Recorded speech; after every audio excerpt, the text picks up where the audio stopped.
Hello YouTube. I've had this idea in mind a while now. If cost weren't factored in and I looked at Sims 4 DLC features individually, no matter how small, what would I call the best and most useful? Well, after some thought, I have my answer to that question with my own justifications and encourage you to bring up your own or tell me why you hate this or that in the comments. This type of video and its comments section might be handy to people looking at packs this year when sales are on.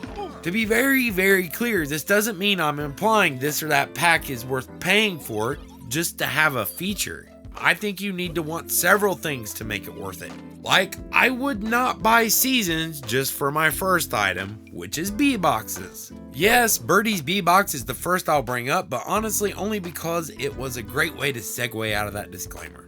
Fertilizing plants is somewhat a pain in this game with a large garden. You're doing them one at a time, and there isn't really a way to do so passively without clicking plants one at a time.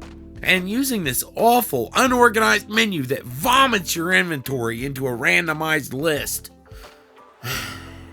The bee boxes offer a passive aura effect that is totally unique right now, and I applaud it for not only that, but also the fact I actually like to use them. It's nice to get away from using that list. I like it when the developers think outside the box and add features that are not just cookie cutter things we don't need, like new careers, like lawyer. I'm looking at you, lawyer.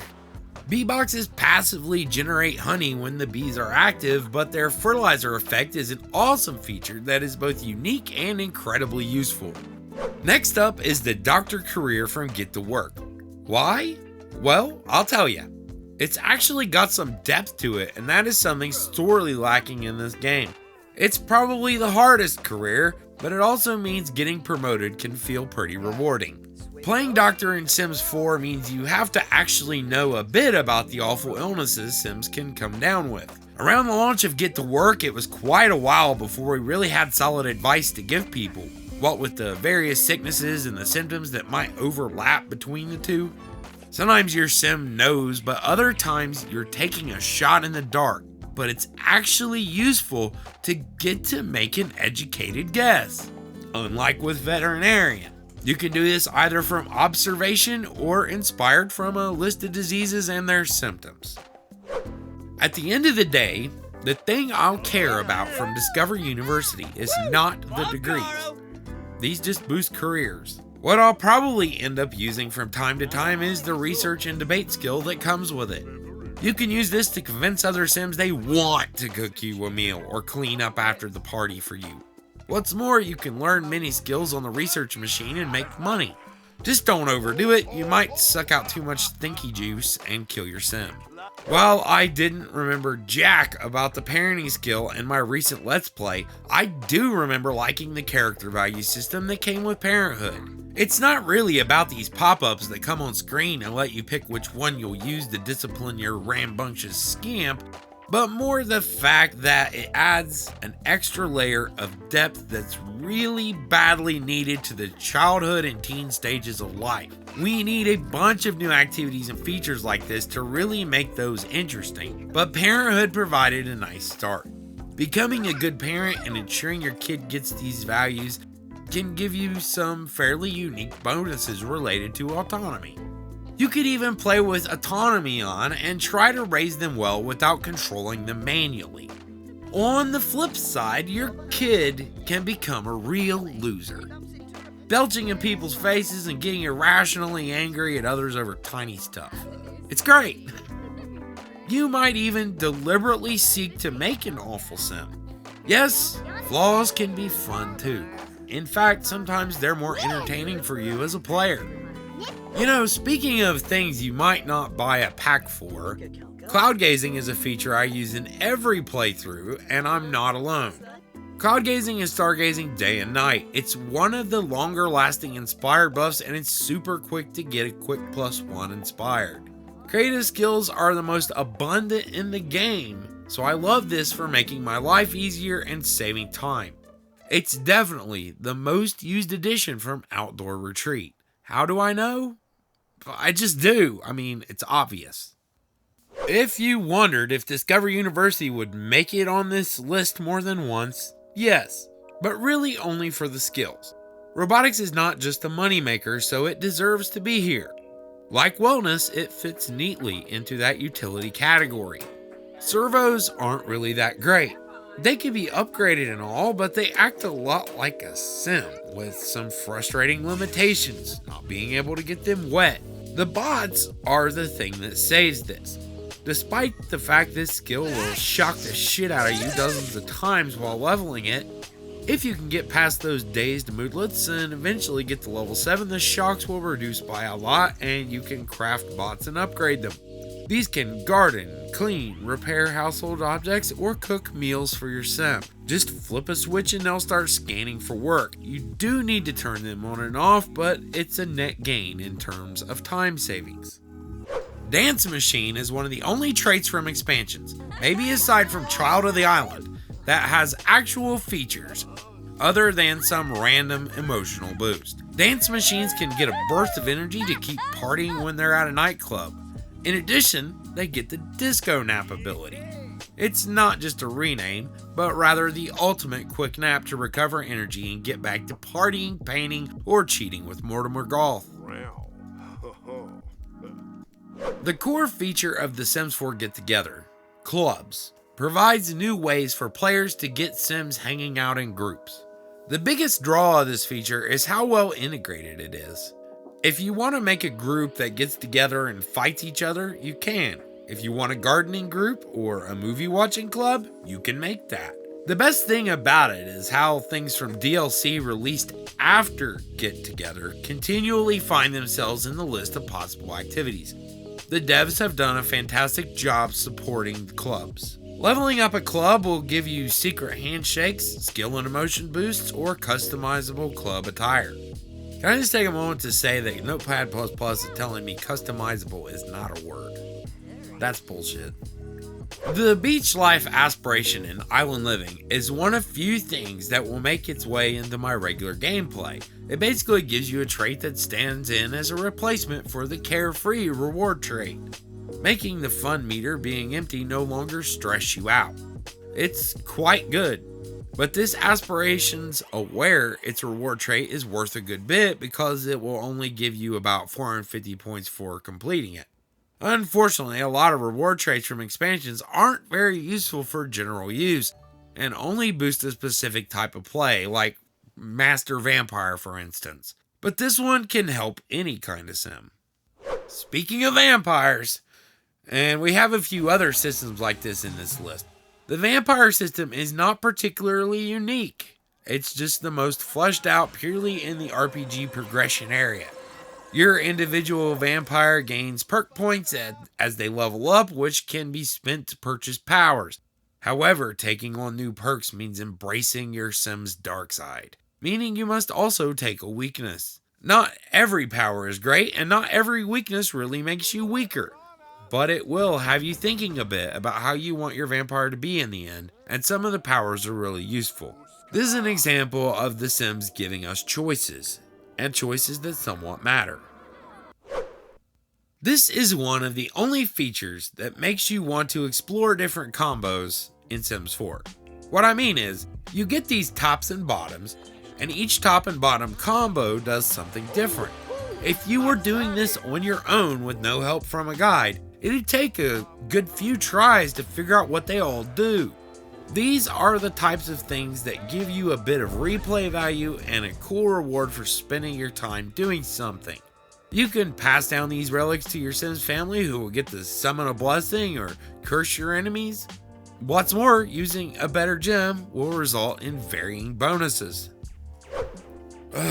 Man, coming off expansions like Island Living and Discover University, I really look on the past with rose-tinted glasses.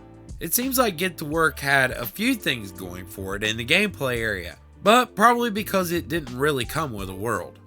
The retail system in that pack is also pretty good, though it can definitely get repetitive. The thing is, I love being able to start a shop selling just about any type of item in the game. But the problem is that running an archaeology store, a bakery, and a painting gallery really aren't all that different. Still, there's stuff to do here in ranking up, hiring more employees, and getting boosts to help your store succeed. Wellness is the core feature of Spa Day, along with the ability to make the new spa lot type and all the various supporting objects that come with it. Wellness is incredibly useful to gameplay, and just a couple of its socials can be really handy. You can give a sim a quick happy boost before work by providing them some wellness tips, and your own sim can eventually learn to get long-lasting moodlets from doing yoga or even teleport through meditation. It's a solid support skill. Scientist. One of my favorite careers. Seemingly sharing the top spot for a career in Sims 4, it has actual gameplay and unique rewards for doing well at it, and pushing forward scientific advancement for the good of Sims kind. When it came time to make magic effects for Realm of Magic, the developers leaned on scientists' cool rewards for spell effects and gameplay benefits, which should tell you a lot about the neat stuff you'll get here. Freeze ray that doesn't do much? Check. Cloning machine that is actually awesome? Double check. Getting anal probed for snooping into aliens too much and attracting their interest? Triple check. Incense is something from Spa Day that isn't tied to a skill at all. You put down the incense burner and bam! You can pick from a variety of different scents. When your sim is in range, they'll smell the aroma and get a nice little buff to the mood type you pick. Overall, it's a very handy thing. You've just got to be aware they can catch fire. Very much worth it for a quick pick-me-up so that your sim doesn't have to stop working just cause mood fell back to happy, or because you have to pee. Making use of incense is highly recommended if you have Spa Day and need another way to get inspired or focused. Earbuds from Fitness Stuff are definitely great for keeping the fun need topped off, because you can use them about anywhere without worrying about the portability and range problems that come with radios. So yeah, I frequently turn them down because I hate all the pop-ups from DLC, and I don't want to get into copyright issues because of some random song playing if I forget they're on when I'm recording.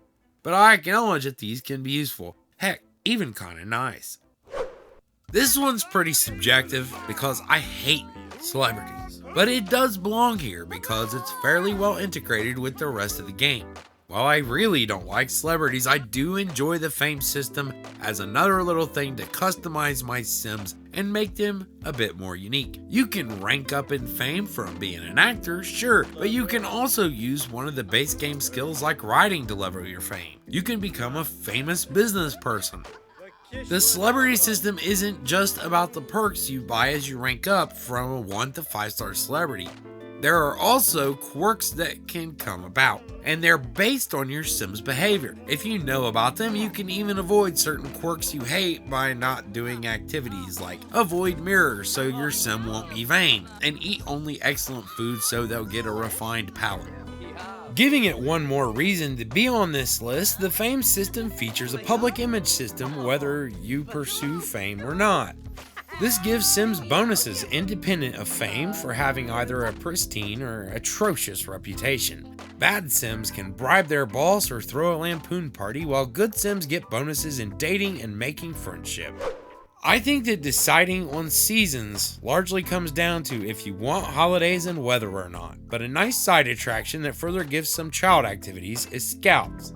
Sims who participate and master this weekend activity and collect all the badges in their free time get a great reward trait that boosts skill gains by 25%. It's a nice bonus, just not worth buying a pack for, as the badges just aren't very challenging to collect and there are plenty of other ways to boost skills.